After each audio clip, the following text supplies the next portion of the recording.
Dearest darling Andromeda, I am overjoyed at our great good fortune.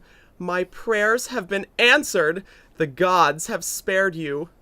And he took Andromeda in his arms and kissed her. Perseus's heart sank 1,000 fathoms.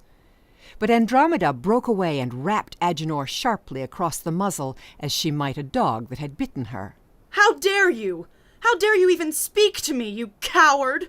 A dreadful silence fell over the room. Agenor turned very pale.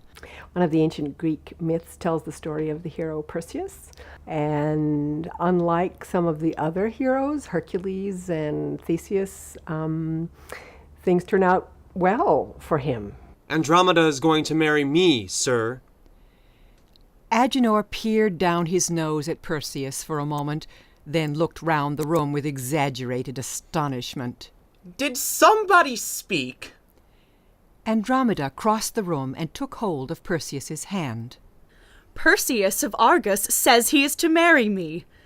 It is his reward for saving me and killing the sea monster, when there was not a man in Ammon who dared even to speak out for me. I would ask you to stay for the wedding at sunrise, Agenor, but I don't believe dogs are allowed inside the temple of Aphrodite. Married at sunrise, you say? We shall see about that. We shall see. It's wonderful that Geraldine McCaughrean decided to retell the stories for a modern young audience. They're fabulous stories. They're full of eccentric people and interesting gods and monsters. What? Did you think the king would favor you before a count, you thick-necked peacock? But I favor him, Agenor. I favor him before you. Who would prize a soldier who hid while the battle was on and claimed the booty when it was over? We are talking kingdoms here, and thrones aren't thrown away on coarse-handed fishermen. Of course he could gut your sea monster. Gutting fish is his trade. His followers all laughed loud and long, and suddenly the king had changed sides. It's true, Andromeda. Where he comes from, they call him One-Shirt Perseus.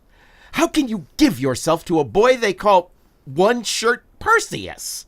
It's such a pleasure to voice Geraldine McCaughrean's prose and stories. She is witty and sarcastic and uses language beautifully. It's just a wonderful way to tell a story. The treacherous king and his silly queen sit, even now, like their own statues. The people of Ammon have long since shuffled them away out of sight, ashamed that any king of theirs should break his sworn word. And the temple of love is sealed up like a tomb, not a tomb for the frail, loved corpses of the dead, but an everlasting prison for the stony remains of Agenor and his hard-hearted friends.